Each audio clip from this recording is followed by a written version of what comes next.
Excellent work today. Class dismissed. Ugh. Can't say I'm Hello, terribly Hamura. fond of all the junk.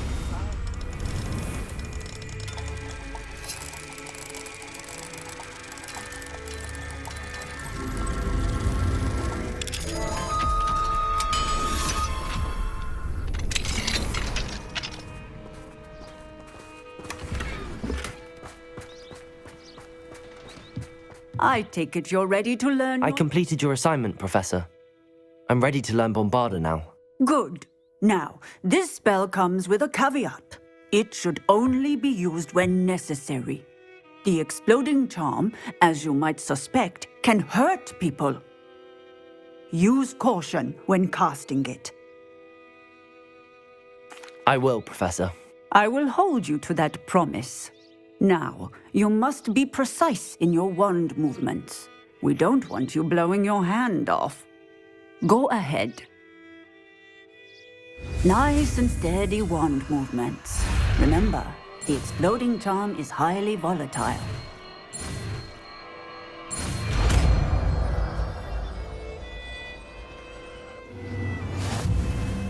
Well done. Now, let us put it into practice, shall we? Go ahead and try it on the pumpkins.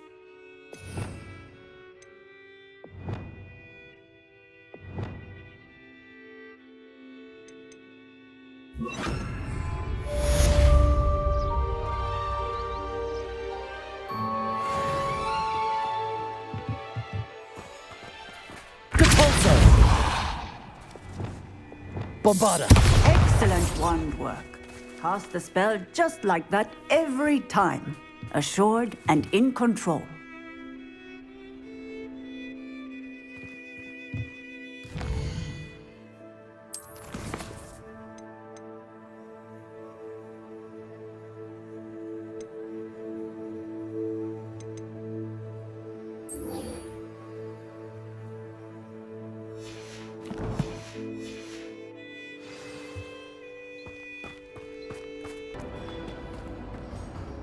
Hello, Mr. Moon.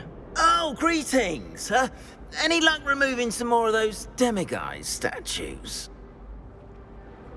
I actually have some moons for you. Dear me, you have been busy. Incredible, thank you. You're ready for the final Alahamora lesson. With this knowledge, no lock shall ever stand in your way. You have done all I asked. I only wish I knew who put those statues everywhere in the first place. Alas. If you do find more, please feel free to remove them.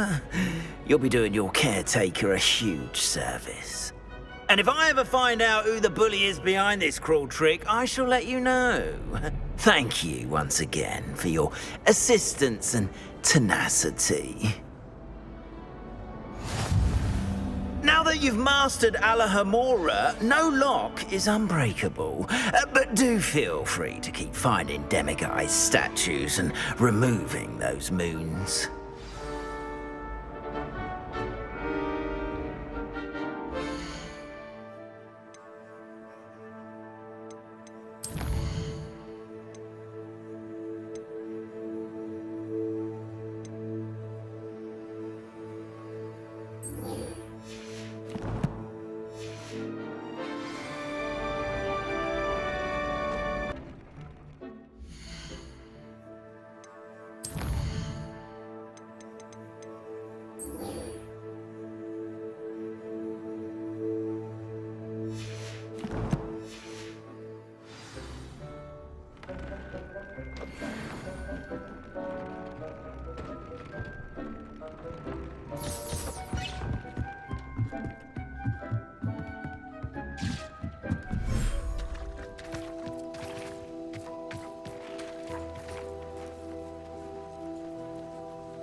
should let Deke know about the newborn Thestral.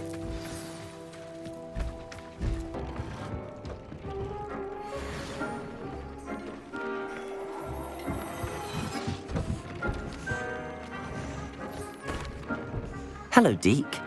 You'll be pleased to know that a little Thestral was born. How wonderful to have more Thestrals in our world. Such misunderstood beasts. I'm sorry that we can both see Thestrals, Deke. Deke is privileged to see such majestic beasts, but sometimes wishes Deke couldn't. Deke is to blame. What do you mean, to blame? Years ago, Deke's master ordered Deke to help him capture a phoenix, the rarest of all beasts, that master had spotted high on a cliff. The phoenix was the most beautiful beast Deke had ever seen. Deke begged master to leave her be. When Deke hesitated to climb up the cliff as ordered, Deke had to punish himself. As Deke punished himself, master grew angrier and angrier, and in his frustration cast at the regal bird. Deke suspects the phoenix was protecting eggs when it swooped down in fear and fury. Before Deke could reach him, master fell from the cliff. Deke stayed on that cliffside for days, punishing himself, before Tobbs found him. What a horrible tale, Deke. I'm so sorry. Deke has only told Professor Weasley that story, and now yourself. Deke often wonders what became of that phoenix. Deke feels fortunate to be at Hogwarts now, helping you rescue beasts. Perhaps Deke can make amends for what came before.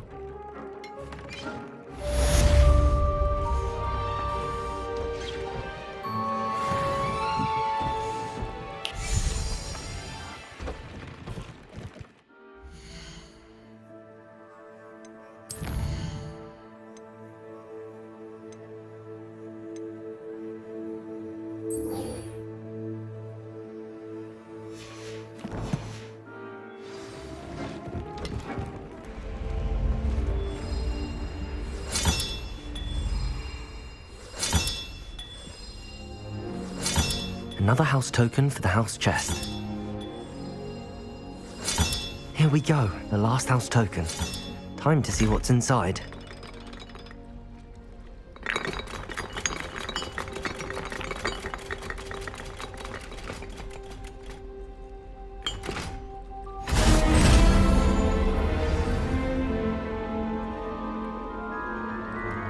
Well, look at that. Thanks goes to the former headmistress, Eupraxia Mole.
Were you able to follow one of the Daedalian keys? Hello, Nellie. Actually, I found all of the keys and opened my house chest. Oh, wonderful. What did you find? I found a rather interesting costume. Brilliant. Whew. Well, thank you for solving that mystery for me. I always wondered what those keys would lead to.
You'll never believe What did you discover in the spellbook we found in the scriptorium? Salazar Slytherin's spellbook was a little difficult to interpret, but fascinating. Evidently, he encouraged teaching dark magic at Hogwarts. Neither the Imperious Curse nor the Killing Curse was unforgivable during his time. He believed students should be prepared to use dark magic when necessary, not to fear it. That's why we had to use Crucio to gain access to the scriptorium. He didn't want his knowledge shared with anyone who was afraid of the power of dark magic.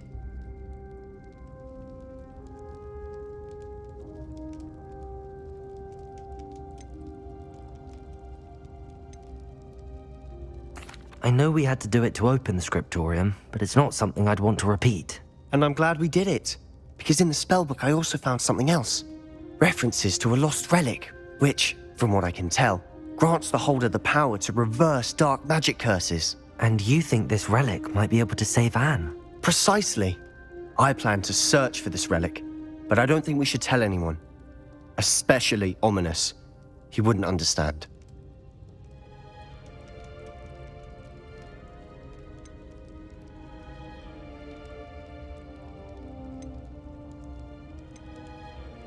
We need to tell him. He's the reason we found the book, and he deserves to know what you've learned. You've seen how he frets about the dark arts. I promise, I'll tell him when I found the relic. When I know more, I shall send an owl. And don't feel sorry for Ominous. Keeping this to ourselves for now is for his own good. I'll decide what's for my own good. Ominous, we were just about to get some air. Care to join? You're a liar, Sebastian. I heard everything. You swore you'd never engage in anything to do with dark magic again. No, I didn't. I said I understood you wanting that. I'd never swear to give up on finding a cure for Anne. You don't know when to stop, do you? I know when not to stop. Leave this alone, Ominous. I'll be on my way.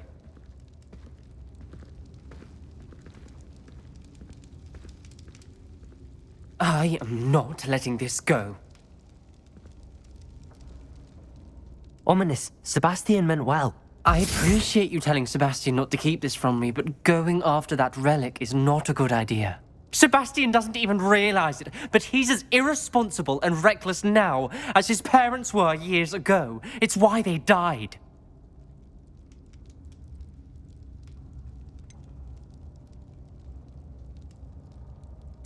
I knew his parents died, but I never heard what happened. Mr. and Mrs. Sallow were professors. Spent nearly every waking moment in the cellar library. Noses buried in books. Anne and Sebastian were upstairs when it happened. They heard a sudden crash and ran downstairs, but it was too late. Their parents had crumpled to the floor. A defect with the lamp in the cellar caused the room to fill with an undetectable toxin. Sebastian and Anne were helpless. They had no magic yet. What a horrible story. It is. That's why I can't understand Sebastian's recklessness. I've practically lost Anne. I cannot lose Sebastian too. Please avoid anything to do with that spellbook.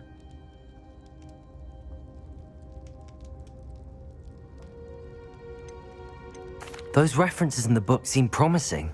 Everything to do with Salazar Slytherin seems promising until it's too late.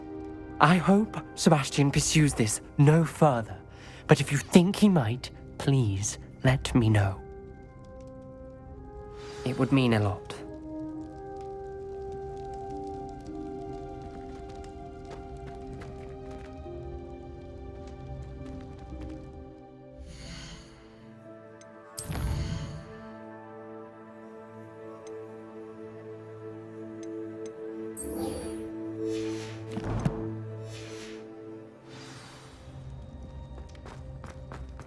Oh, it's you! Just the person I need.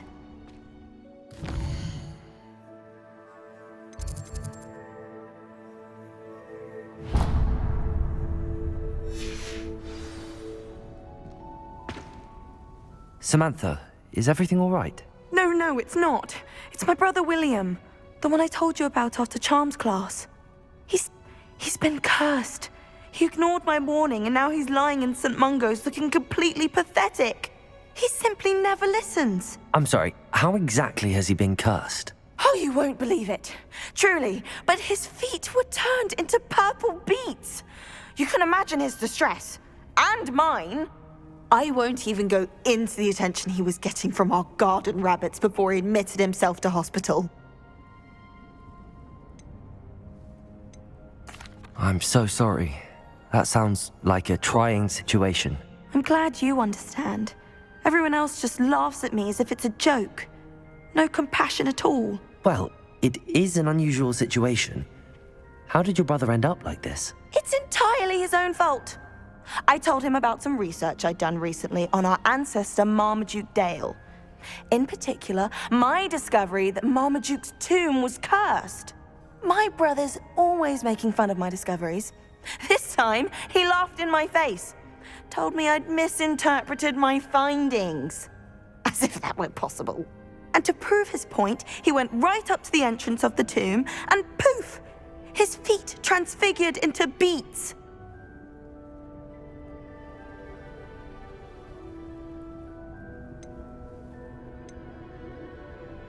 How awful.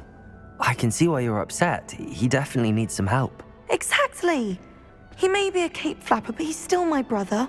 And no one deserves such a fate to last forever, especially as the result of a single brainless mistake. Now I worry that if the curse isn't reversed, it could become permanent. Can't the curse be broken? Possibly. The curse stems from a crest that was stolen from Marmaduke. If the crest were returned to its rightful place upon his sarcophagus, then I believe that William's feet may be restored. You battled trolls when they attacked Hogsmeade, escaped a dragon, and I could tell by your work and charms that you're a skilled spellcaster. Returning a crest to a sarcophagus should be almost effortless for you. So, will you help us? I can take the crest to Marmaduke's sarcophagus for you. Oh, thank you! Thank you so much! You'll simply go into the tomb where Marmaduke was laid to rest and place the crest on top of his sarcophagus. According to my research, the tomb's been abandoned for centuries, so it should be a fairly simple task. You'll find it just east of the hamlet of Brockborough. Thank you for your help. My family is indebted to you.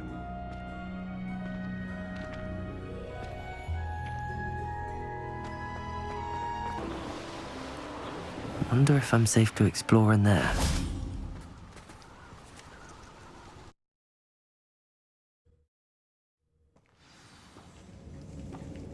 Revelio. Well, my feet didn't turn into beads. That's a good start.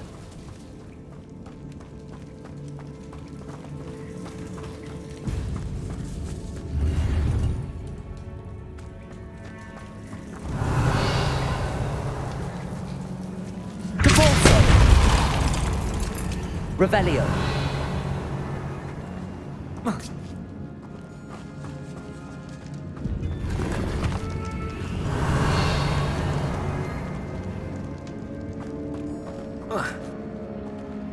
Should have known a herbologist would use Devil's Snare.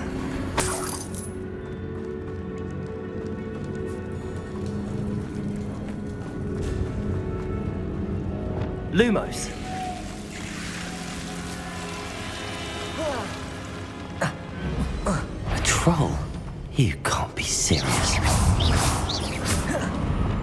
Bombarda! Protego! Defender! Confringo!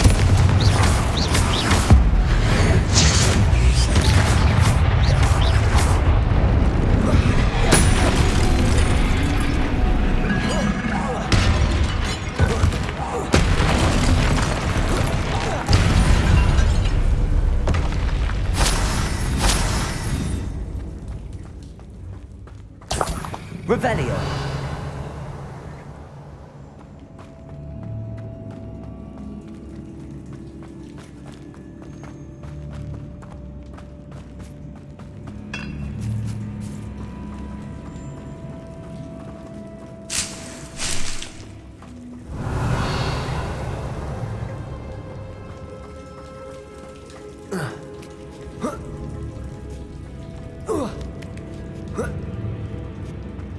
Revelio.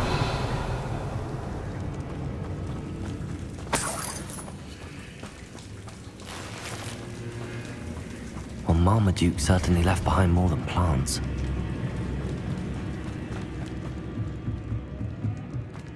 Bombarda! Revelio. Bombarda!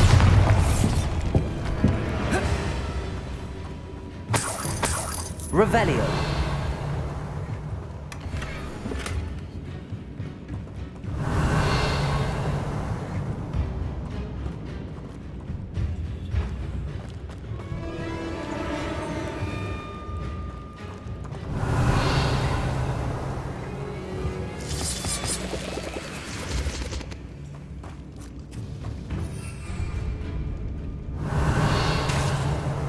Lumos. Bombarda! Revelio.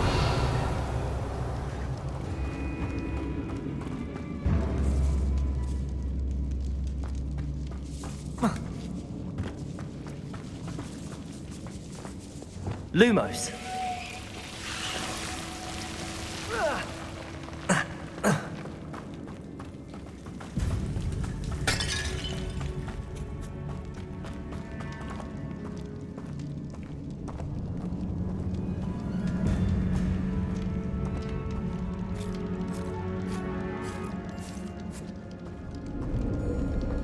A sarcophagus.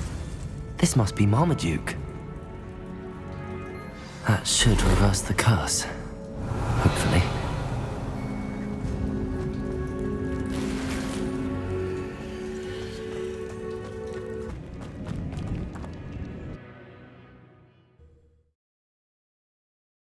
Samantha will be glad to hear that the crest has been returned. I certainly hope it reverses the curse.